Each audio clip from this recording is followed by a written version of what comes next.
Okay. This is a second conversation with a group of my current students. Currently, they're in the last third of the basic work here in the first year's work before they begin interpretation. So this series is conversations on sustaining the craft of acting. So the first student is Conrad Roberts, who's never really acted before he walked in here. The second one is Mara McCann. Sorry, they're not married. And Mara has studied with, who did you study with? I studied with Eric N., who was at CalArts. I studied with Da Teatrit, who was from Belgrade, Eugenio Barba from Odin Teatrit, and those are my main teachers. And Trish Hawkins. And Trish Hawkins, who was a Meisner, yeah.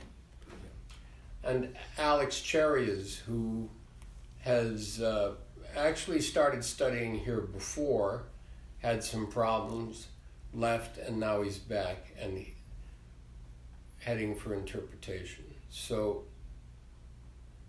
let me ask you all a question, because mainly this conversation is about you. What is it that drew you to this studio, and why did you make this commitment to begin here? We'll start with you, Mara. I had been looking for a teacher to study with in New York for a few months. I had met a very good director who was a very big music producer in the 70s and 80s and had gold and platinum records and was working on his first film.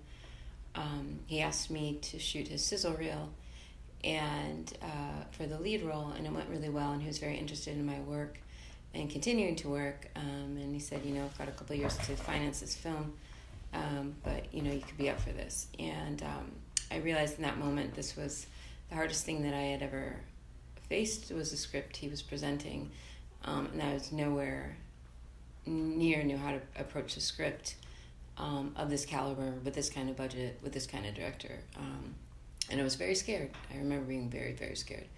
And it wasn't realistic for me to go back to Europe to train with people that I had trained with before. I knew I needed to be in New York. And so luckily I found a flyer by an accident at the drama bookshop. And then I came to the seminar, and then I realized at the seminar that was offered this was something that I hadn't experienced before, that this was something that I had not seen in New York, that I had not seen anywhere, and that it was the first time that I had hoped that maybe this could be a place where I could truly learn. What about you, Alex? Well, I have no experience at this, and I knew that if I was going to go down this road that I needed a way of working, and as complete a way, I think very early on I knew that I needed to find something that was as complete as possible, even before I knew your name. And so I sought that out, and I went to various different places that I'm not going to mention, but it was clear from perhaps even before I came to the studio to meet you that this was something else. I didn't know what, but I knew that it was something different. And it certainly seemed to be, from the brief meeting that you had with me, it certainly seemed to be more complete of a process than anything that I had seen. Yeah. And that's what you were after? That's what I was after, and that's that's still what I'm after. Well, hopefully it's all right here. And in your case, Conrad, you came to a seminar. I remember that. Yeah, I came to a seminar, but prior to coming to a seminar, of course, I've been in the modeling world for some time, and was always fascinated by the art of acting as far as on stage, movie, film, and I went to a few places here in New York City that I'm not going to name, and it was fun, it was exciting, but it wasn't something that I felt, it was, I guess, like a one-hit wonder. It was kind of like one of those things, like just maybe one or two gigs. It wasn't something that I felt would be, I would have a career in. And so I shopped around and I went on Course Horse, and your studio was on there. You had a free seminar, and I came in. I was before you even spoke, I knew this was exactly where I wanted to be. Just the whole setup, the way the room is set up, your presentation. I wanted really the complete package. I wanted it to be. I think I even told you in the interview that I want to be as moldable as possible. That I want to be able to break down those barriers and those walls as far as, well, you can only be this type of character. I want to be able to be all the types of characters. You mean that you will suffer as an African American right, man? Yeah, exactly. But also just in the sense to, I wanted to acquire the knowledge of something that I don't know about, and that I was always fascinated with growing up, and even still till now. It's been a fun journey, but not an easy one. Nothing in life is easy. Yeah, that's true. But well, let me ask you this: once you realized the heritage of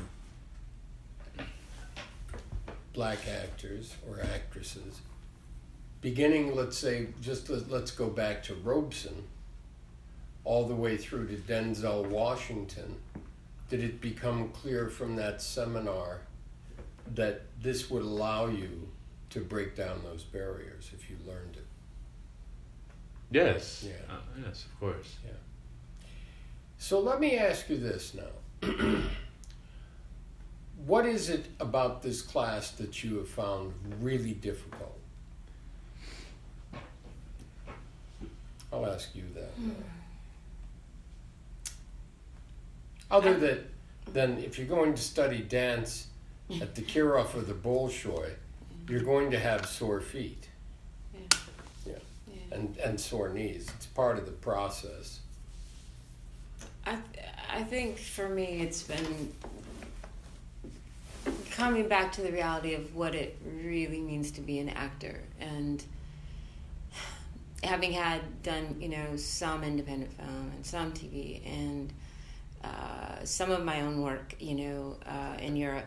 I think you have a grasp of something that sort of works, or you have a grasp of something that people say, oh, good job, you're an actress. Oh, good job. They say, oh, good job. But at the same time, inside of you, there is a deeper thing that is like saying, no, not a good job. No, not so much. And also that there's something else, and that always that feeling of there's something else. And I feel like here, what has been hard is to actually go, okay, this is what you came for, and here is this something else, and oh, that's what it is. And to sort of that realization of coming back to a different commitment of what it really means, and finding it, and then actually doing the work through it is very different than just desiring to be good at the craft. What about you, Conrad?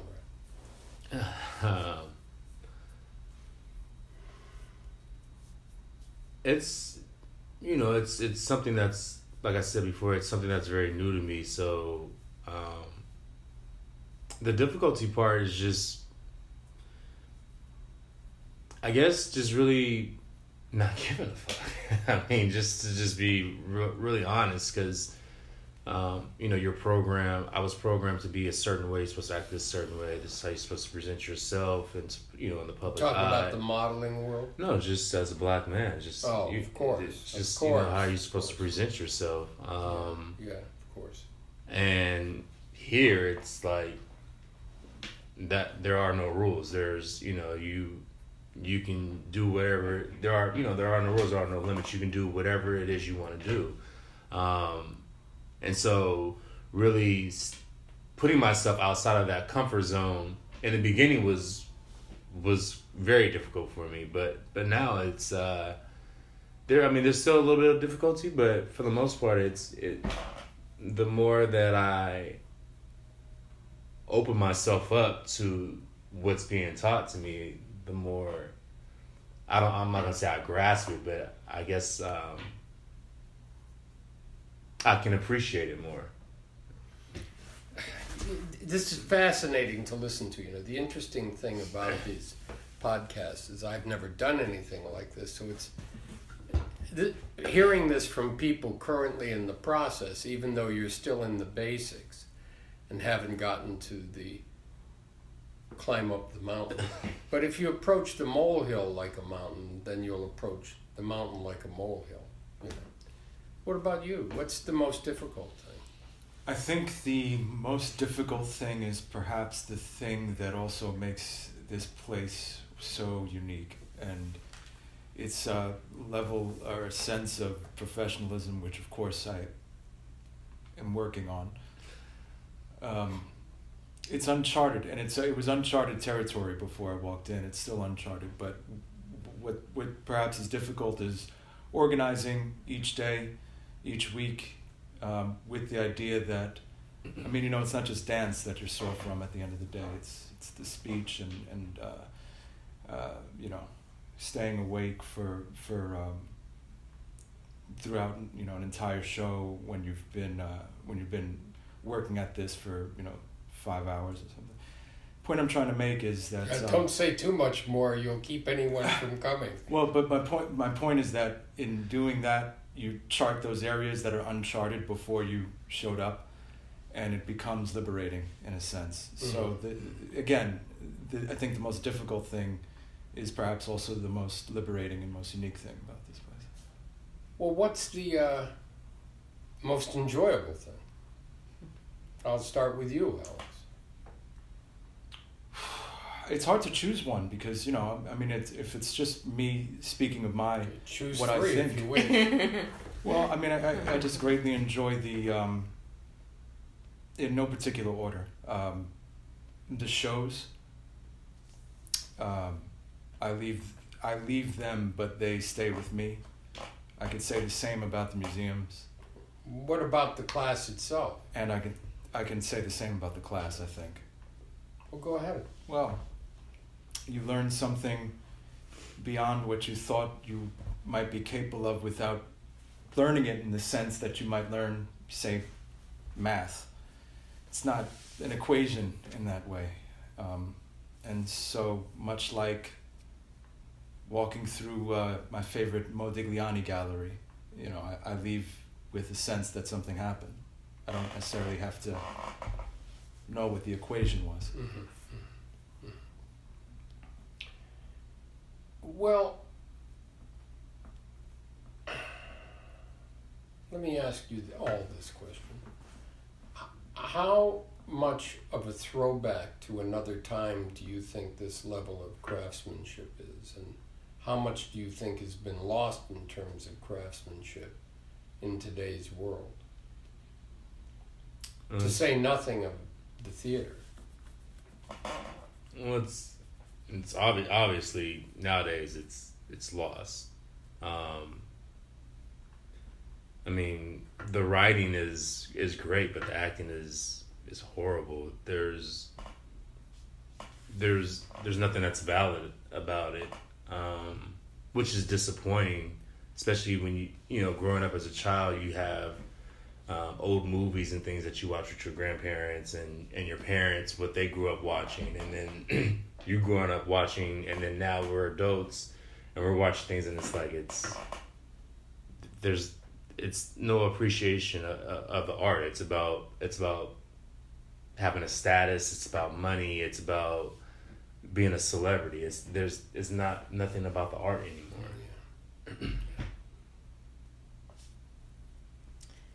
Yeah, I think that, and maybe especially because we're in New York and not somewhere else, but that there's so much the idea that you could just walk onto a set and be an actor and that's it, and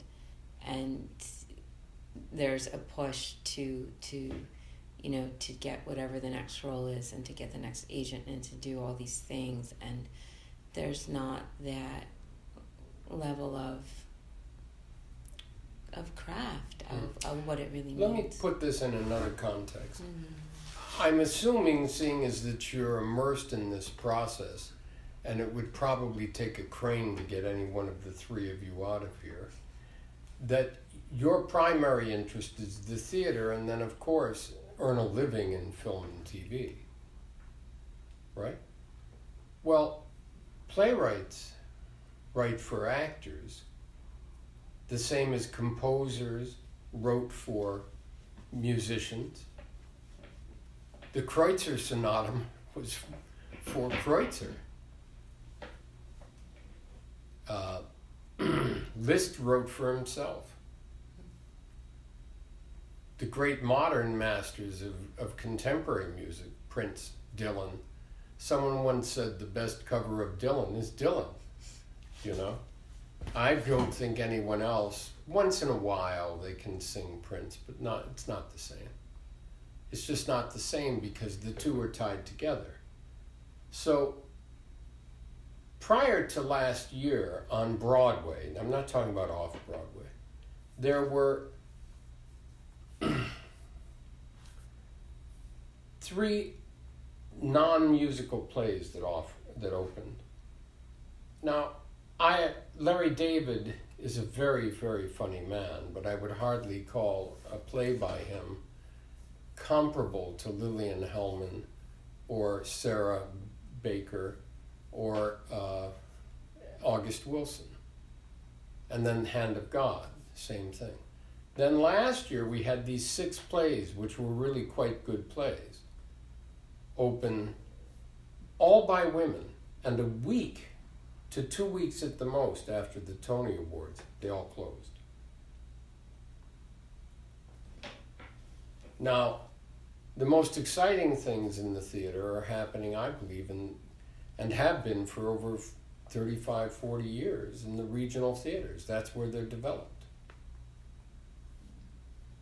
You know? So when you complete this process, how important it is, do you think, once you've learned it, to go somewhere where you can put it to practice every night in a lot of different ways? Meaning maybe do an original play, but maybe also do, like in your case, Alex, Torvald in A Doll's House. It's a very good role for you. Well, you know, if you're a carpenter and you learn how to build a house, it doesn't make sense to you know, after years of learning how to do that, to then go and, you know, become a gardener. It just doesn't add up.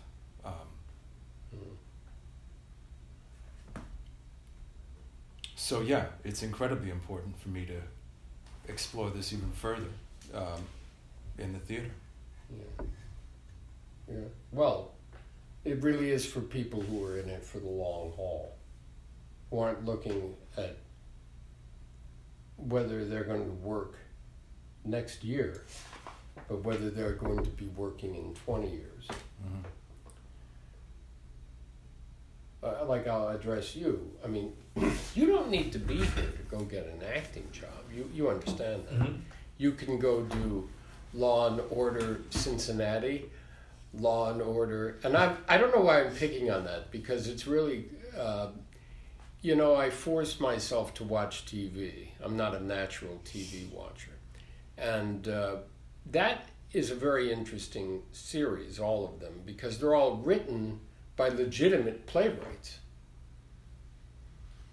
All of them.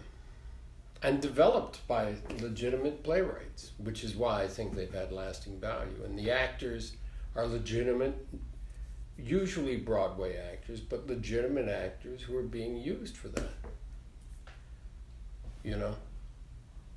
So, but here you are, a very, very good-looking, young enough, well, more than young enough, African-American man. And then I always say, what do you do when the wrinkles set in? You know? What is it you want beyond that? And that's sort of the question, right? Do you see this in those terms, long term? Yeah, I mean, acting is something that I do want to do. But I also want to produce, I also want to direct. I have a strong interest in directing. And when the wrinkles set in, they set in. I mean, there's, you can't beat time, so I'm not going to go underneath the knife or anything like that, but I mean, it is what it is. Well,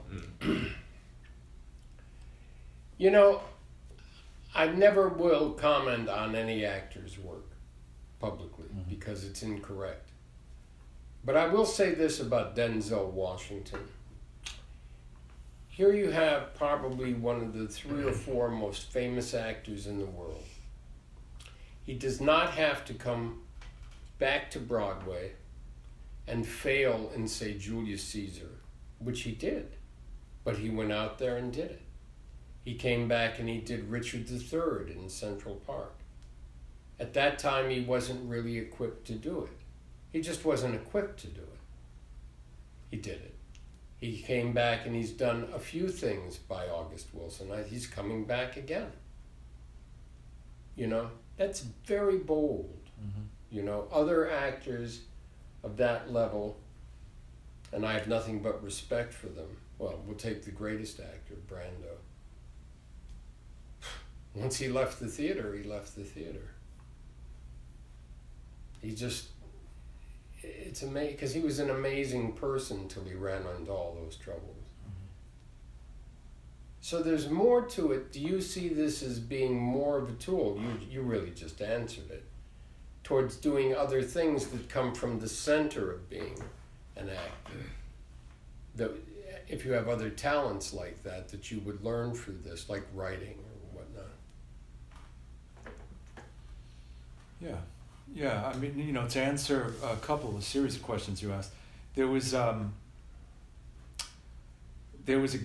gallery showing that you had asked me to go to, just entirely about studios at the turn of the century, photographs from various types of artists, and I think this studio resembles some of the quality that were in those photographs, and I don't think you learn from a place like that and not explore everything that's involved.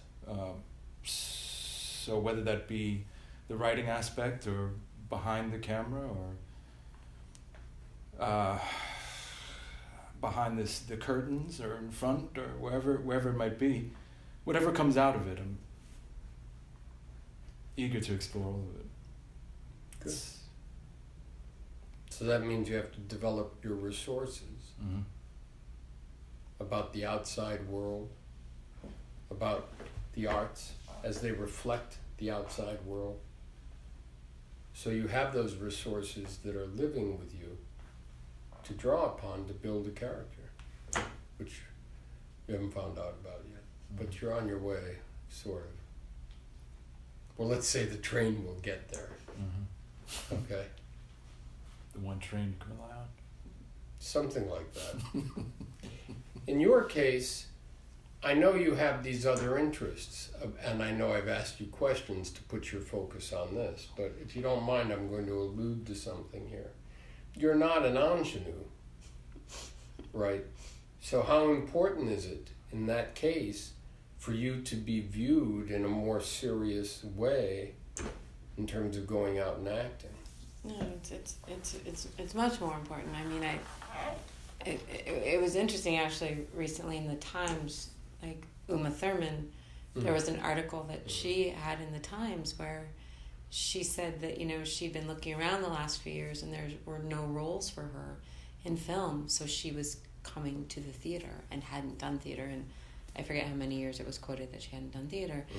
But there's lots of actresses like that I look at that it's very eye-opening to see that maybe they did have film careers, but now in their older years, 50 plus, that they are coming back to do theater because there's no film roles. So, I mean, we can change the fact that we can have more women doing film with roles over 50, but it's critical mass because, and also I feel that is the true test because, you know, in film you can edit so much, and, you know, when you're on stage, it's it. Well, film is a medium where the director can use the actor to suit their purposes. So if you see an actor, I'm not going to mention them, but say in certain films, they're not well-trained craftsmen, okay? And they can be made to look absolutely stunningly brilliant. But it can also make a very stunningly trained actor who's electrifying in person, not so electrifying. Because it is, after all, a little box that's magnified on the screen. You know? I don't negate it. I just don't think it has the importance for an actor. You know? Do you have any aspirations toward writing it? Bit? Yeah, good. Do you doubt through this process that you'll learn how to do that? I don't have those doubts. Yeah. Yeah. There was a woman who finished here in the last group that studied here. She's developing a play right now about Rodin's lover. You know the story about that? She was a greater sculptress than Rodin, and her family was an aristocratic family. And so they hid her from society by putting her in a sanitarium. And then her work was revealed, and she was someone who suffered the indignities of Rodin, you know, who wasn't exactly the least misogynist individual who ever lived. So, I mean, you know, it's interesting. What,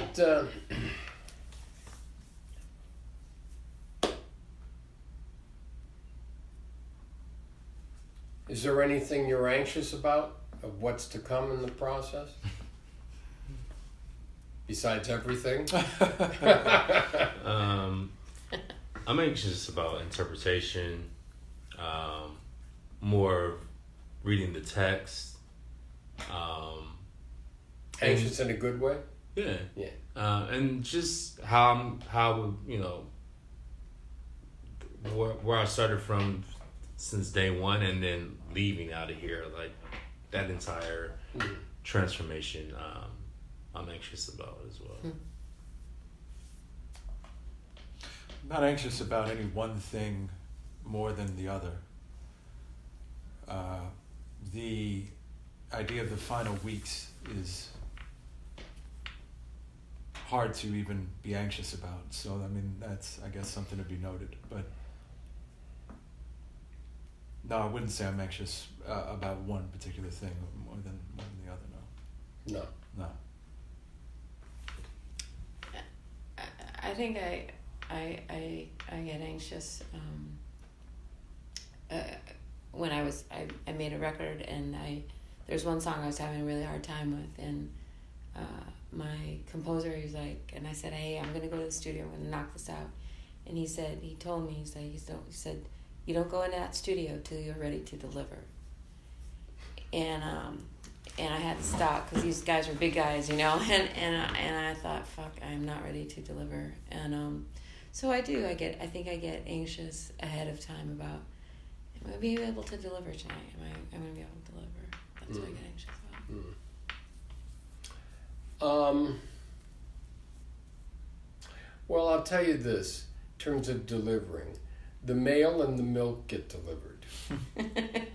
Okay? From an actor's point of view, it's not the end of the trip that matters, it's the trip along the way. It's that piece in the Hazlitt description of acting and the art of acting on the English stage, where he talks about the complete picture of felicity being the player dipping his bread crust in the well. You know. Now, that's not so bad anymore, you know, because of the way actors are treated. They've now become, you know, all these ridiculous dilettante shows. But it's not respected any longer as a skill. So I have a lot of respect for you subjecting yourself to this process, because this class is no walk in the park. Let's be honest about it. It is perhaps a very complete process, but it's also very, very difficult, you know? More of a hike through Yes. through gorgeous terrain, a difficult terrain. Yeah, it's absolutely a hike. But it is, I'm not using that example of the Bolshoi in any way to be pretentious. It's because of the specificity of more the Kirov ballet, to be honest about it. And the way the dancers are trained, so that the so-called phrase, the Russian technique, emanates from each dancer's temperament in a way where you don't see technique, you know? Mm-hmm. You're never supposed to see the work, but that's a ways down. So I appreciate you doing this. This is a learning lesson for me, listening to you, actually. You know, is there anything you would like to add? I appreciate you doing this and listening to me. I don't have anything really more than that to add. Well, I'm here to listen to you, believe it or not. Yeah. I think the other thing that it's a very joyful process at the same time. It's rigorous, but it's very freeing to finally find a place where there is such a beautiful level of honesty about something that is sort of a lost art. I feel like that it's pretty electrifying once you come into the room, and I think that's what people, I think, as a whole, as a society, are looking for and are missing, and I think that we got very lucky to be able to still be here and have that. Well, thank you. You know, I don't know how lucky you got. Wait till you get deeper into it. But it just gets better. It all comes from the basis, you know. Anything you'd like to add? Just that, you know, being here, I've been able to incorporate a lot of things and deal with a lot of things differently in the outside world, that I'm very appreciative about. You know, and that's, I mean, you should always be constantly be learning. And here I feel like the bar is always being, you know, I'm always reaching for that bar because it's constantly being raised. And that's one thing I really appreciate about it, that it challenges me for the better. And I appreciate that. Well, I appreciate your hard work, and so I'm going to close this, and this is a very interesting conversation, just sitting down with you. All right? I maybe should add one thing. By all means. I have nothing against gardening or gardeners, and I don't want anybody to confuse that. It's a craft and a skill, and I respect that. Oh, it really is a skill. Yeah. For me, you know, this is going to sound odd. I'm not schooled in any other craft. Music, I am. And a lot of my very good friends away from this, when I have leisure time, are all serious craftspeople. They're either magnificent chefs, or they're builders of such intuition and insight that they create a whole new world out of shacks in the mountains or something, you know. And I can sit there watching them and looking at their tools all day, you know. Mm-hmm. Mm-hmm.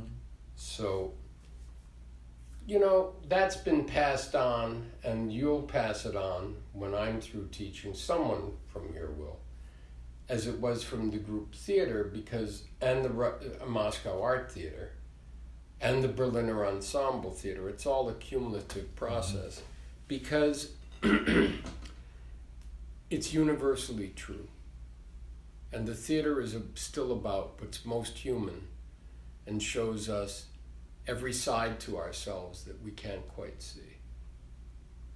So I'm going to close this and thank you for participating. Okay. Thanks.